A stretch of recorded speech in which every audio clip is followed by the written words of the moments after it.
तेजस career academy. स्वागत है आप सभी का। गाइस, आज है 11th ऑफ जुलाई और आज हम देखने वाले हैं इस सेशन में 11 जुलाई के महत्वपूर्ण घटनाओं के बारे में। तो चलिए शुरुआत करते हैं क्वेश्चन के माध्यम से और जानते हैं कि क्या क्या है आज के इस सेशन का क्वेश्चन। आगे बढ़ने से पहले अगर आपने अभी तक चैनल को सब्सक्राइब नहीं किया है तो चैनल को सब्सक्राइब कीजिए, साथ ही साथ वीडियो को लाइक शेयर जरूर किया करें। आपके कमेंट का हमें इंतजार रहता है। जो क्वेश्चन मैं आपको देता हूं, जो भी क्वेश्चंस आपसे पूछे जाते हैं उसका कमेंट बॉक्स में आंसर भी करना है। तो चलिए जानते हैं आज के इस सेशन में क्वेश्चन के माध्यम से क्या है महत्वपूर्ण क्वेश्चन। पहला क्वेश्चन है आपके पास, देश के कितने प्रतिशत लघु वन उपज की खरीदी अकेले छत्तीसगढ़ करता है। ठीक है, यहां पर ध्यान देंगे, यहां पर देश के कितने प्रतिशत लघु वनोपज की खरीदी अकेले छत्तीसगढ़ में की जा रही है। तो छत्तीसगढ़ की अगर हम बात करें तो लघु वनोपज में ध्यान दीजिएगा, यहां पर सबसे इंपॉर्टेंट आ जाता है लघु वनोपज की अगर हम बात करें तो तेंदुपत्ता।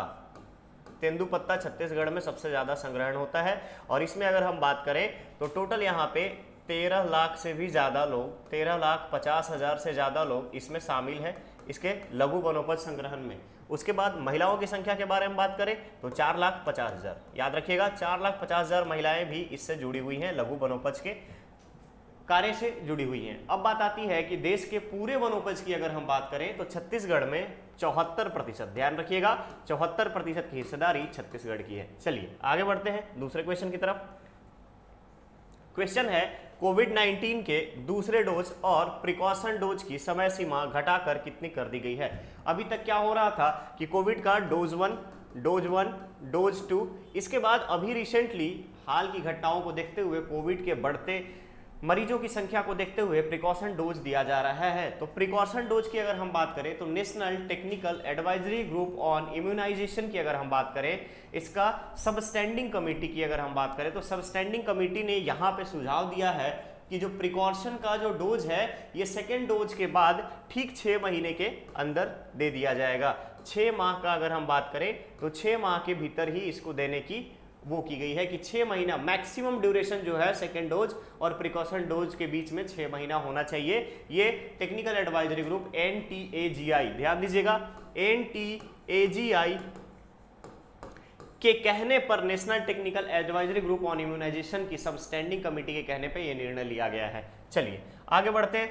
नेक्स्ट क्वेश्चन है, प्रदेश के किस जिले में हरियाली महोत्सव का शुभारंभ किया गया। देखिए हरियाली महोत्सव जो है ये अभी आज़ादी के अमृत महोत्सव, देखिएगा यहाँ पर 75 साल हमारा कंप्लीट हुआ है, तो आज़ादी के अमृत महोत्सव के शुभ अवसर पर पर्यावरण मंत्रालय के द्वारा हर राज्यों में ये शुरुआत की गई है। तो अगर हम छत्तीसगढ़ के बारे में बात करें तो छत्तीसगढ़ के कोंडागांव वन मंडल, याद रखिएगा कोंडागांव वन मंडल कोपाबेड़ा से शुरुआत करने की निर्णय लिया गया है या शुरुआत की गई है कोपाबेड़ा से। P449 इस वन मंडल के अंतर्गत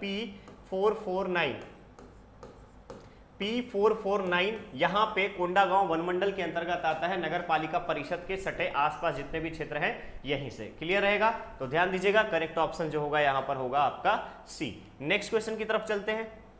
हाल ही में वैश्विक स्तर के किस राजनेता की हत्या कर दी गई। बहुत ही ज्यादा और बहुत ही पावरफुल कंट्रीज की लिस्ट में ये कंट्री है और यहाँ के एक डिप्लोमेट की अगर हम बात करें, राजनेता की यहाँ पर हत्या कर दी गई है। अगर आप जानते होंगे तो नारा, याद रखेंगे नारा में यहाँ पर चुनावी सभा को संबोधित करते हुए जापान के पूर्व प्रधानमंत्री शिंजो आबे की हत्या कर दी गई। ठीक है, जापान के पूर्व प्रधानमंत्री शिंजो आबे की हत्या कर दी गई।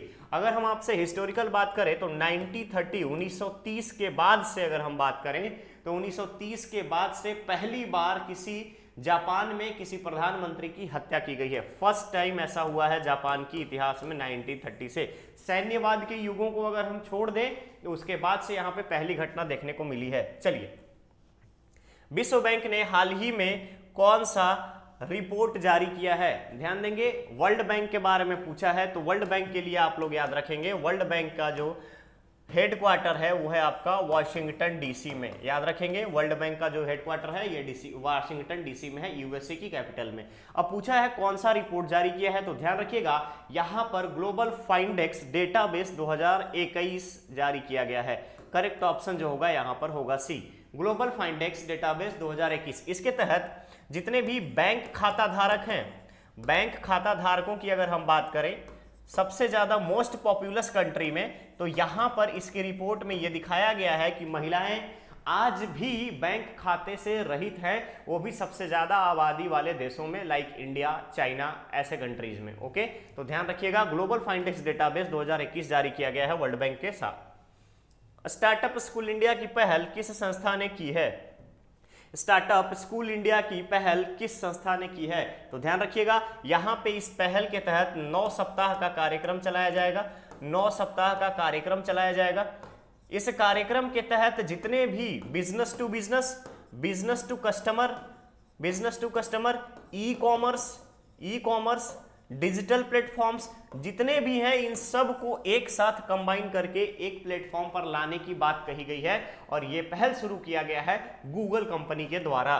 गूगल कंपनी के द्वारा यह पहल शुरू किया गया है। और अगर हम गूगल के बारे में इंफॉर्मेशन देखें तो संस्थापक कौन है, फाउंडर की अगर हम बात करें तो फाउंडर कौन है? Larry page. याद रखिएगा, लैरी पेज। ठीक है, लैरी पेज। उसके बाद अभी करंट सीईओ कौन है? सुंदर पिचई। इसका हेडक्वार्टर कहां पे है? California, USA. ये सारी चीजें याद रखिएगा। इसका एस्टेब्लिशमेंट कब हुआ? तो सितंबर 1998 में। ठीक है, याद रखिएगा। क्लियर रहेगा? चलिए आगे बढ़े दूसरे क्वेश्चन पे। ओके, नेक्स्ट क्वेश्चन है, डिजिटल कॉमर्स प्लेटफॉर्म में एक जिला एक उत्पाद को जोड़ने वाला राज्य कौन सा है? डिजिटल कॉमर्स प्लेटफॉर्म में एक जिला, one district one product, ODOP में जुड़ने वाला पहला राज्य कौन सा है भारत का? ये आपसे पूछा गया है। तो ध्यान देंगे, ये जो ODOP है इसका मुख्य पर्पस क्या है? Open network digital platform ONDP पे लाने का मेन इसका पर्पस है। ठीक है, आप इसको ONDP भी कह सकते हो, ONDC भी कह सकते हो, डिजिटल कॉमर्स। तो अगर हम भारत में बात करें तो उत्तर प्रदेश एकमात्र ऐसा राज्य है जिसने वन डिस्ट्रिक्ट वन प्रोडक्ट को लॉन्च किया है। तो भारत में याद रखिएगा, उत्तर प्रदेश एकमात्र ऐसा राज्य है जिसने ONDP को एडॉप्ट किया है। क्लियर रहेगा, ONDP को एडॉप्ट किया है। चलिए आगे बढ़ते हैं। क्वेश्चन है, सेमीकंडक्टर पार्क बनाने हेतु किस राज्य सरकार ने IGSS वेंचर के साथ MOU हस्ताक्षर किया है? अब देखिए, IGSS वेंचर के बारे में पूछा है तो IGSS कहाँ की है? तो सिंगापुर की कंपनी है।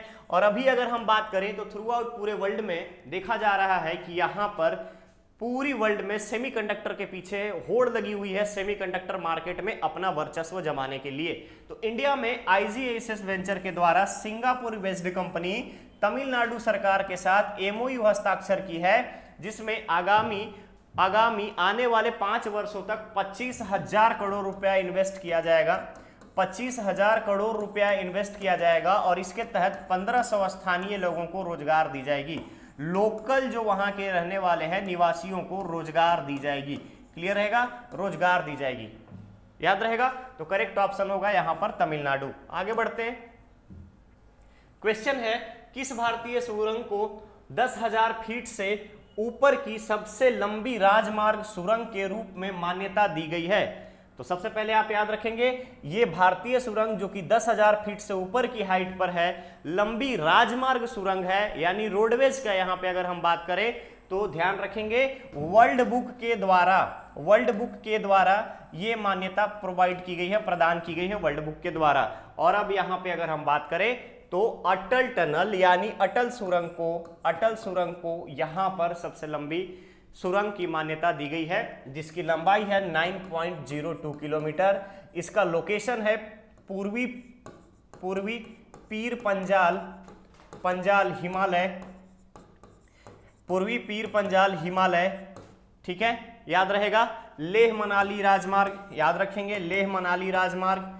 और अगर इससे भी क्लोज लोकेशन पूछे तो याद रखिएगा रोहतांग पास। ठीक है, चलिए आगे बढ़ते हैं नेक्स्ट क्वेश्चन की तरफ। क्वेश्चन है, लोकतंत्र सूचकांक, ठीक है, डेमोक्रेटिक इंडेक्स में भारत की रैंकिंग पूरे विश्व में क्या है? तो ध्यान रखिएगा, ध्यान रखिएगा यहाँ पर लोकतंत्र सूचकांक 2021 जो जारी की गई है, इसमें भारत को 46वें नंबर पर रखा गया है। 46th रैंक मिली है, 46th रैंक है इंडिया की। ठीक है, इसके बाद नंबर 1 पे है आपका नॉर्वे, नॉर्वे नंबर 1 पे है आपका, इसकी रैंकिंग 1 है। और आपका पड़ोसी, हमारा पड़ोसी देश जो है, जिसके पास कुछ भी नहीं है कहने को, अब यहाँ पर पाकिस्तान की रैंकिंग के बारे में बात करें तो पाकिस्तान की रैंकिंग जो है यहाँ पर है 144।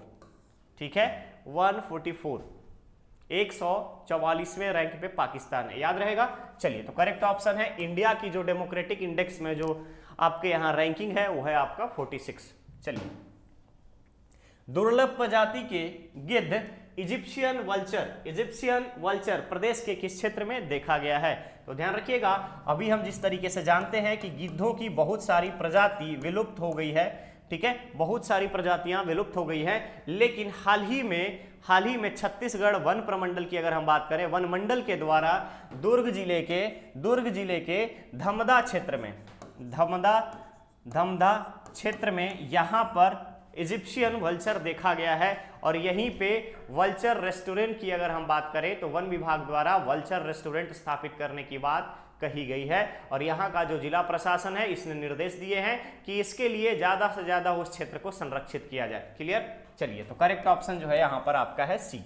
नेक्स्ट क्वेश्चन, छत्तीसगढ़ के कौन सा जिला रोजगार सीजन में देश में प्रथम स्थान पर है? छत्तीसगढ़ का कौन सा जिला रोजगार सृजन में प्रथम स्थान पर है? तो ध्यान रखेंगे यहाँ पर जिला खनिज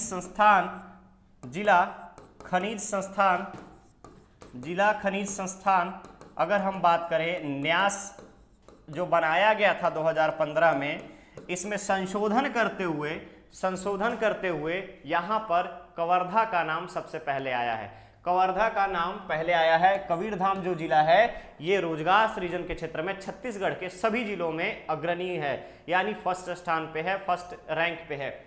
अब इसी में बात करें तो यहाँ पे जो बैगा जनजाति है, तो हम अगर बात करें तो बैगा जनजातियों में बहुत सारे जो लोग हैं, बहुत सारे युवा जो हैं, ये साला संगवारी एक कार्यक्रम चलाया जाता है, साला संगवारी बने हैं। बैगाओं की अगर हम बात करें तो 100 से ऊपर बैगा लोग जनजाति के जो युवा हैं, ये लोग यहाँ पर साला संगवारी के रूप में देखने को मिले हैं। चलिए, नेक्स्ट आता है राष्ट्रपति द्वारा कितने सदस्यों का मनोनयन राज्यसभा के लिए किया गया? राष्ट्रपति के द्वारा कितने सदस्यों का, कितने लोगों का मनोनयन राज्यसभा सदस्य के लिए किया गया? तो ध्यान रखिएगा, यहाँ पर अभी हाल ही में रामनाथ कोविंद जी का माननीय राष्ट्रपति कोविंद जी का टाइम पीरियड खत्म हो रहा है, कार्यकाल कंप्लीट हो रहा है। तो यहाँ पे 4 लोगों का मनोनयन किया गया है, और इस 4 लोगों में से एक हैं कला एवं साहित्य से, एक है धार्मिक अगर हम बात करें संस्कृति से, एक है आपके स्पोर्ट्स से। ठीक है, स्पोर्ट्स से ये सारे लोग आपके यहाँ पर, इन सभी लोगों को चयन किया गया है, जिसमें नाम आता है पहले पीटी उषा का, जो कि एक एथलीट है। उसके बाद आता है वीरेंद्र हेगड़े का।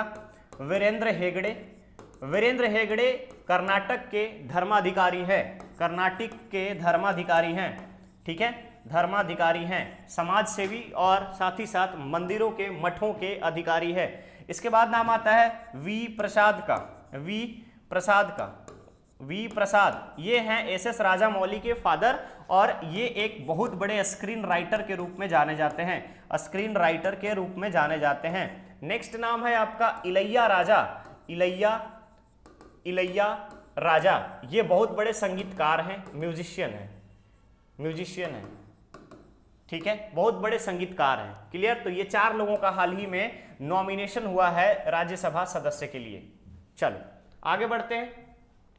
क्वेश्चन है, राज्यों की स्टार्टअप रैंकिंग 2021 का किस संस्करण को जारी किया गया है? कौन सा संस्करण अभी जारी हुआ है? स्टार्टअप इंडिया की अगर हम बात करें, राज्यों के स्टार्टअप रैंकिंग 2021 का कौन सा संस्करण जारी किया गया है? तो ध्यान रखिएगा, ये जो स्टार्टअप रैंकिंग है, यहाँ पर सबसे उत्कृष्ट प्रदर्शन में नाम आता है कर्नाटक एंड गुजरात का, कर्नाटक और गुजरात का। ठीक है, इनकी रैंकिंग जो है टॉप में आती है स्टार्टअप के मामले में।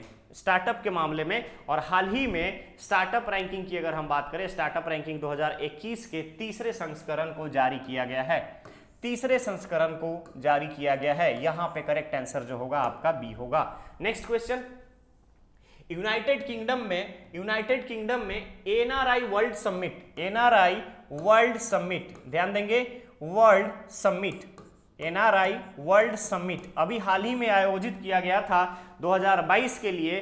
तो शिरोमणि पुरस्कार यूनाइटेड किंगडम में किस व्यक्ति को दिया गया, ये आपसे पूछा गया है। ध्यान रखिएगा, यूनाइटेड किंगडम, यहां यूनाइटेड किंगडम की बात आ रही है, ऊपर से एनआरआई वर्ल्ड समिट 2022 हुआ, इसमें शिरोमणि पुरस्कार किसे दिया गया, यह आपसे पूछा जा रहा है। तो ध्यान रखेंगे, यहां पे मिशेल पूनावाला को शिरोमणि पुरस्कार वर्ल्ड समिट में, अगर हम बात करें एनआरआई लोगों के वर्ल्ड समिट में, ठीक है, एनआरआई में यहां पर मिशेल पूनावाला को शिरोमणि पुरस्कार दिया गया है। साथ ही साथ यहां पर इनके साथ साथ ब्राह्म बिहारी इन्हें भी शिरोमणि पुरस्कार से नवाजा गया है यूनाइटेड किंगडम के इस वर्ल्ड समिट ऑफ एनआरआई 2022 में। क्लियर रहेगा। चलिए, ये थे आज के क्वेश्चंस, यानी 11 जुलाई के करंट अफेयर के क्वेश्चंस। अब है आपका टाइमिंग स्टूडेंट धर्मा का, जहां पे आपसे एक क्वेश्चन पूछा जाएगा और उसके आंसर आपको देना है कमेंट बॉक्स में। क्वेश्चन है, वर्ष 2022 से लेकर 26 की अवधि के लिए किस देश को अमूर्त सांस्कृतिक विरासत की सुरक्षा हेतु यूनेस्को के 2003 कन्वेंशन की अंतर सरकारी समिति के लिए चुना गया है। क्वेश्चन को ध्यान से पढ़िएगा और ध्यान से आंसर कीजिएगा। ओके, लास्ट अगर हम बात करें, यानी 10 जुलाई के करंट अफेयर में जो आपसे क्वेश्चन पूछा गया था, उसका आंसर होगा प्रार्थना बत्रा। मैंने आपको वहां पे एक बुक का नाम बताया था, उस बुक का जो राइटर हैं, यानी उस बुक की जो लेखिका हैं, उनका नाम है प्रार्थना बत्रा। वो एक फेमस यूट्यूबर हैं और साथ ही साथ पूरे विश्व की जहां भी वो ट्रैवल करती हैं, वहां के कुछ सेलिब्रिटीज का हस्ताक्षर लेके आती है, यानी कि अगर हम आपसे बात करें तो ऑटोग्राफ लेके आती है, उन सारी चीजों को दिखाती हैं। वो एक फेमस यूट्यूबर है प्रार्थना बत्रा, जिनका नाम है। ओके गाइस, ये था आज का सेशन। मिलेंगे हम नेक्स्ट सेशन में। बने रहिए तेजस कैरियर एकेडमी के साथ और अपने सपनों को एक अच्छा आयाम दे, मुकाम पहुंचाए, मुकाम तक लेकर जाए, अच्छे से पढ़ाई करें। मिलते हैं नेक्स्ट एपिसोड में। Thank you so much.